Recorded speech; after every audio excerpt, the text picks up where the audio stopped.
opening shot of episode 4 of A Knight of the Seven Kingdoms really did a good job at visually showing Dunk's troubles. How we go from the starry sky to the bricks of the cell. It really highlights the conversation Dunk and Egg had in, I think, episode 2 about the freedom of sleeping under the stars, contrasted with Dunk now in this cell. While Peter Claffey was great at getting across the betrayal he feels by Egg, Dexter Soul really stole this scene. While he wasn't full on crying, the few tears were enough to get across how guilty and deeply sorry Egg is. Now, in the book, I kind of pictured Egg as being quite reserved in this moment. I don't know if the tears by Egg were a writing choice, a direction choice, or a choice made by Dexter Soul as an actor. Either way, it's a good choice, and highlights to me that Dexter Soul is going to have a great career after this show. He's been consistent throughout it. I've not been this convinced by a child actor than perhaps the first season of Stranger Things. I think it really comes across on screen how, for everyone involved in this project, from Ira Parker, the showrunner, to the directors and the actors, it truly was a project of love and care. The casting director for this show needs to be put in charge of every HBO A Song of Ice and Fire project going forward, as every single part is spot on, and nothing gets that across more than Baelor's meeting with Dunk. Bertie Carvel, again, very much understood his character. He's read the book and got who Baelor is to the core. What really works with this scene is how we as viewers really feel how serious this situation is. The show has managed the tonal shift from the light-hearted comedy of the first 3 episodes to the much more serious tone of the back 3 without any serious whiplash at all. It felt like natural progression. What I love about Baelor in this scene is while he outwardly has to defend Aerion and chastise Dunk, you really get a sense of the frustration from him that he even has to be doing this. All this carries over to the meeting involving Lord Ashford, Baelor, Maekar and Aerion. Something I've said in a lot of these reviews is watching this show, it seems like the pages of the book, the very words of George R.R. Martin have come to life on screen. I can understand now why he was so pleased with it and has spoken so glowingly. I think a lot of it comes down to the fact that Ira Parker always wanted to tell George's story, bring the book to life in a way that Benioff and Weiss failed to do after about season 4 of Game of Thrones, and frankly Ryan Condal never tried to do wholeheartedly with House of the Dragon, especially in season 2, telling his version of the story rather than the actual story. However, playing devil's advocate for a moment here, Ira Parker has a fully fleshed out and complete text from start to finish to work with, which is not something you could say for Benioff and Weiss and Ryan Condal with Game of Thrones and House of the Dragon respectively, with Game of Thrones incomplete and House of the Dragon needing a lot of the blanks filled in because of the very nature of Fire and Blood. Anyway, Aerion's arrogance shines through, and you have Baelor outwardly having to agree with him, because from a certain point of view, Aerion is right even if he's morally wrong.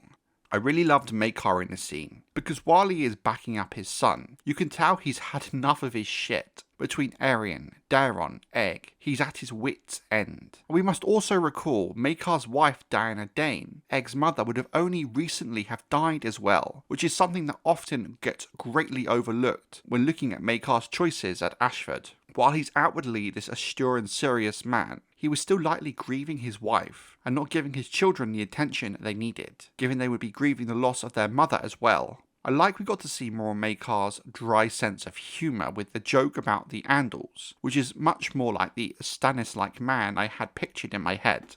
It's always good to see Raymund Fossoway. I very much have enjoyed how they've expanded his character and his relationship with Duncan. He's very loyal and very much a ride and die kind of man, which is why I think he's a good example of what a knight is supposed to be, opposed to his cousin Stefan, who uses his position to act selfishly. The meeting with Stefan was another really well handled scene, because I think what a lot of people will overlook in this moment is how at first Stefan really is backing Duncan. Little do we know, however, just how easily he will trade that honour for personal gain. The fact he's so in Dunk's favour the night before, being the man to round up the other knights, just makes the plot twist of him trading his honour for personal gain even more shocking. Now, given all that's happened in this episode, I sadly think that Henry Ashton, Daron the Drunken, is going to fly under the radar and be overlooked by a lot of people. His take on Daron was very compelling. He's not a bad person, openly a coward, and is obviously extremely troubled. Daron's sorrow, melancholy, and hopelessness really come across, and I think viewers really can feel a bit sorry for him. Again, we have another actor who really understood the character they are playing, and that comes across evidently in their performance.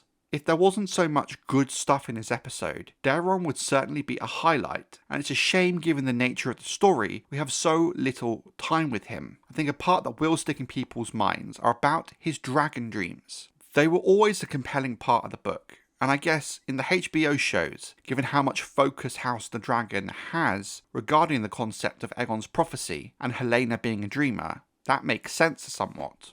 What we see with Daron is a very different way these dreams can affect someone. They're very much a big part of who Helaena is, and she very much embraces that part of herself, especially in season 2, where she seems to have more understanding about her dreams. Where with Daron, we see how these dreams are effectively driving him mad, turning him to drink which he's using to hide. I do wonder how the general audience is going to view Daron's dreams, and how they're going to interpret them. The scene with Steely Pate giving Dunk his shield is another one of my favourite little parts of the whole show, because it gets across the true meaning of the story and message, and the feeling of the book in a beautiful way. Pate's improvements to the shield, only charging a copper, is always a touching moment. I think Peter Claffey gives his best performance so far when he's first given the shield. You can see how much being a knight means to him, the literal tears in his eyes as the reality sets in. His misgivings about the concept of the shield, the falling star and the sunset bringing about darkness, it being a shield of death,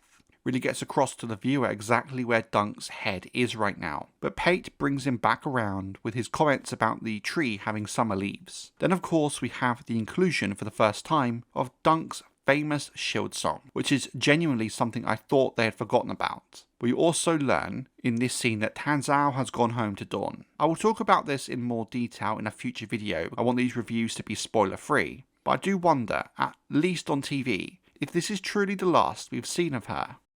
For a long time book fan like me, seeing Dunk's 7 on screen for the first time is my equivalent of watching the Avengers assemble.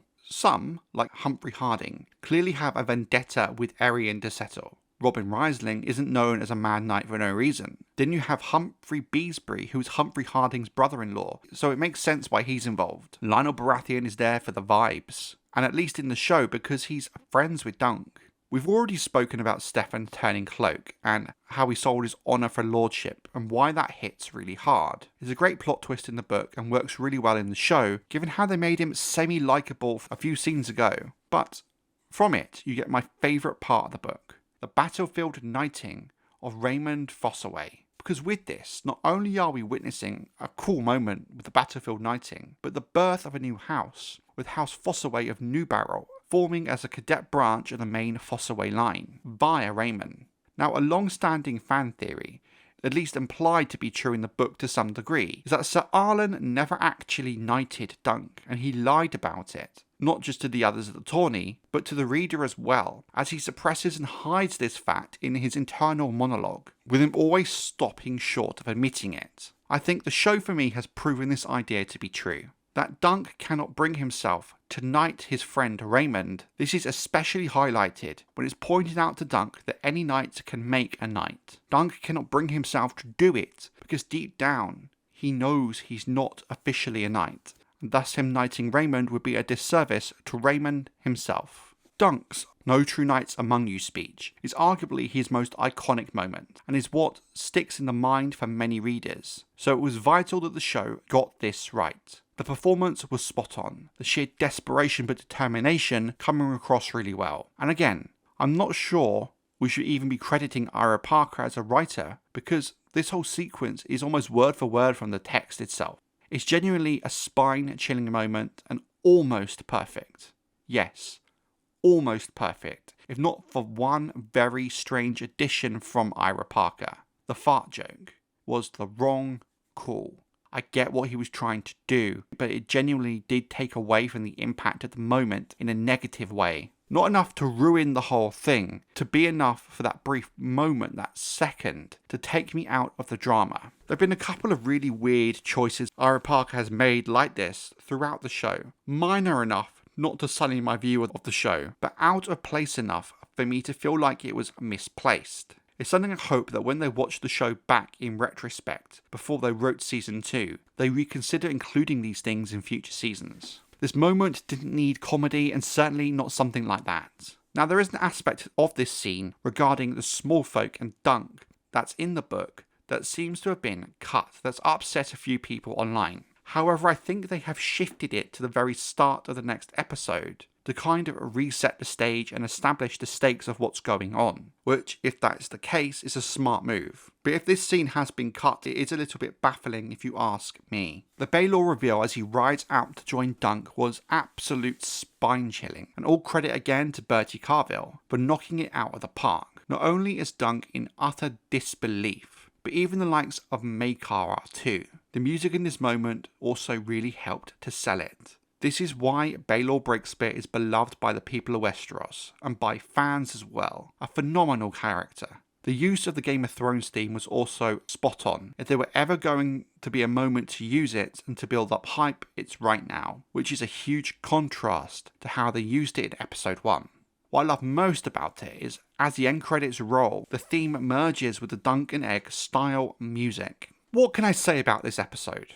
It's the book come to life, and should be looked upon as a near-on perfect example of what an adaptation should be. It respects the book, understands the characters, and most important of all, gets across the spirit of the story. I know the general audience are going to complain about the runtime again. Complaints that, if we're being honest, do bear some merit and thought. I know there's going to be complaints that nothing happened, and people are going to ask where the action was. What I've come to realise is while A Knight of the Seven Kingdoms was hoping to capture the general audience, even if it doesn't, it's truly been something for the fans. A true adaptation of George R. R. Martin's writing and the world that Game of Thrones and House of the Dragon were never quite able to do, because the general audience was too important in the show being successful. The general audience always has to be a factor when you're making such high budget, high profile TV shows. Because of the nature of A Knight of the Seven Kingdoms, it's allowed them to take more risks like this. It truly is a love letter to George, to the world, to the fans. No, it's not perfect, and there are some minor nitpicky issues, but A Knight of the Seven Kingdoms has truly been a breath of fresh air, the kind the HBO shows are badly needed. Yes, we didn't get any action this episode, but it's truly a character-focused episode of television where the acting and the story are the heart and soul of it. I'm going to be very bold and say this has been my favourite episode of not just this show, but any TV show for a very long time. It really reached me and emotionally connected with me in a way a show hasn't done for an extremely long time. I think the last time a TV show made me feel like this was maybe the Watchers on the Wall episode of season 4 of Game of Thrones, or maybe even the end of the 50th anniversary special of Doctor Who, when Tom Baker made his cameo. I'm going to be bold and give this episode a 9 out of 10, which I think might be the highest ever score I've given in one of these reviews, including House of the Dragon. The only reason I can't give it a 10 is because we've got 2 episodes left, and I can only imagine what they're going to do the remaining time we have.